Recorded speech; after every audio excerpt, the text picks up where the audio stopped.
Та бүхэн суугтаа subscribe дарж биднийг дэмжээрэй. Мөн комент хэсэг зэтгэлээ үлдээгээрэй. Японы 731-р анги бол дэлхийн 2-р дайны хамгийн харанхуй, нууцлаг, жинхэнэ хүний ёс суртахууныг эвдсэн туршилтын газар байлаа. 731-р анги гэж юу вэ? 1936 онд Японы эзэнт гүрэн Манжуурт одоогийн Хятадын харьбины ойролцоо гэсэн үг байгуулсан нууц судалгааны байгууллага юм а. Аль биесээр ус цэвэрлэх, өвчнөө сэргийлэх анги нэртэй байсан ч үнэн хэрэгтээ химийн болон биологийн зэвсэг боловсруулах төв байлаа. Ерөнхий командлагч нь Иширо Иши хэмээх генерал эмч хүн байлаа. Энэ хүний тухай ярьж өгье. Японы армийн генерал, анагаах ухааны доктор, микробиологч 1930-ад онд Японд шинжлэх ухааны цэрэг жилд санааг дэмжиж биологийн зэвсэг хөгжүүлэх ажлыг удирдсан. Мөн 731-р ангийг үндэслэгч, ерөнхий командлагч. Түүний гол үүрэг бол ус цэвэрлэх, өвчнөө сэргийлэх анги нэрийн дор нууц байгууллага буюу 731-р анги байгуулсан. Хоригдлуудыг амьдаар нь задлан хийх, халдвар төвчин тарах, хөлдөөлтийн аимшиг туршилтуудыг системтэй явуулсан. Мөн Маруто, модны гуйлан буюу хоригдлуудыг тэгж нэрлэж, тэдний хүн биш туршилтын материал гэж үздэг байлаа. Дайны дараа тэрээр дэлхийн 2-р дайнд дуусны дараа зөвлөлтүүнийг барьж явахаар хайж байсан. Гэвч Америк нэгдсэн улс түүнтэй нууц тохиро гэж 731-р ангийн бүх судалгааны өгөгдлийг авсан. Ингэснээр Иширо Иши болон түүний гол хамсаатнууд шүүхийн өмнө хизээч гарч ирээгүй юм. Тэгвэл 731-р ангид ямар туршилтууд хийж байсан бэ? Амьд хүмүүс дээрх туршилт буюу модны гуйлан гэж хоригдлуудаа нэрлэдэг байлаа. Энэ нь хүний хүн биш туршилтын материал гэж үзсэн гэсэн үг юм а. Амьд хүмүүсийг задлан шинжилж, мэдээ алдуулахгүйгээр зүрх, уушиг, элэг зэргийг нь тасдаж, өвчний явцыг ажигласан. Хөлдөөлт, хоригдлуудын гар хөлийг мөсөөр хөлдөөгөөд дараа нь алхтаж хагалдаг байсан. Ингэснээр хөлдөх гэмтлийн явцыг судалжээ. Халдвар төвчин, таргун тахал, холоор, гепатит зэрэг өвчнөөр зориуд хүмүүсийг халдварладаг байлаа. Биологийн зэвсгийн туршилт. Японы цэргүүд Хятадын тосгонуудын дээрээс таргун тахлын бөөс, холерин бусад халдвар тарааж байлаа.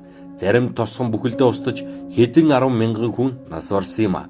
Энэ бол 731-р ангид гарсан туршилтын явц. Мөн химийн туршилт, хүхрийн хий, горчичийн хий, бусад хорт бодисыг хүмүүстээр төрсөн. Ямар хэмжээний хий хүнд хэдий хугацаанд үхэл авчирдгийг нарийн хэмтсэн байдаг а. Хэдэн хүн 731-р ангид хоригдож байсан бэ? Албан бус тооцоогоор 3,000-аас 10,000 хүн голдуу Хятад, Солонгос, Монгол, Орос хоригдлууд тэнд нас барсан гэж үздэг. Хэдэн 100,000 энгийн иргэн тэдний тараасан халдвар төвчнөөр амиа алджээ. Дайны дараа юу болсон бэ? Дайны дараа зөвлөлт зарим 731-р ангийн гишүүдийг шүүсэн. Гэхдээ Америк нэгдсэн улс Японы эрдэмтдээс олсон мэдээллийг маш өмцөмтэй гэж үзээд Иширо Иши болон гол судлаачдыг өршөөсөн гэж үзсэн. Тэдний олонхын дараа нь Японд эрүүл мэндийн салбарын өндөр албан тушаалд томилогдсон байдаг. Үүнээс харахад 731-р анги бол хүний ёс суртахуун ямар амархан нуран унаж, шинжлэх ухаан буруу зорилгод ашиглагдахад ямар аимшиг авчирдгийг харуулсан түүхэн жишээ юм а. Тэгвэл Иширо Ишигийн Америк нэгдсэн улстай хийсэн нууц тохиролцоо болон энэ бүхний ил болсон түүхийг та бүхэндээ өгүүлье. Америк нэгдсэн улсын сонирхол 1945 онд Япон бууж өгсөний дараа Америк нэгдсэн улсын цэргийнхэн 731-р ангийн байгууламжид орсон. Тэд аимшигтай туршилтын нотлохоо олсон.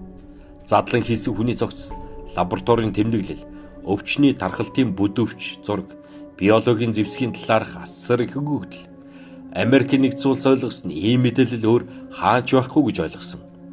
Тэднийг шүүхийн өмнө аваачвал бүх зүйл олон нийтэд ил болно. Гэхдээ өгөгдлийг авах боломжгүй болно гэж үзсэн. Ингээд нууц тохироо исэн. 1947 онд генерал МакАртурын удирдлагаар Америк нэгдсэн улс Иширо Ишитэй хэлцээ хийсэн. Тухайн шаардлага нь юу гэж байсан бэ? 731-р ангийн бүх судалгааны дүн, туршилтын баримтуудыг Америк нэгдсэн улсад хүлээлгэн өгөх. Үүний хариуд Америк нэгдсэн улс түүнд болон гол хамсаатнуудад ял оноохгүй шүүхэд удахгүй. Иширогийн шиг баг хүн дээр хийсэн туршилтын наривчилсан үр дүн жишээ нь ямар өвчин хичнээн өдөрт үхэл түргдэг хүний биеийн хөлдөх хязгаар гэх мэт мэдээллүүдийг өгсөн байна. Ил улсын баримтуудаас дурдвал 1980-ад оноос хойш Америк нэгдсэн улсын зарим нууц баримт ил болж 731-р ангийн мэдээлэл Америк нэгдсэн улсын цэргийн нууц архивд хадгалагдсан гэдгийг тодорхойлсон. Судлаачид үзэхдээ Америк нэгдсэн улсын нэг өгдлийг хүйтэн дайны үед зөвлөлтийн эсрэг ашиглахын тулд цуглуулсан байж болох юм а.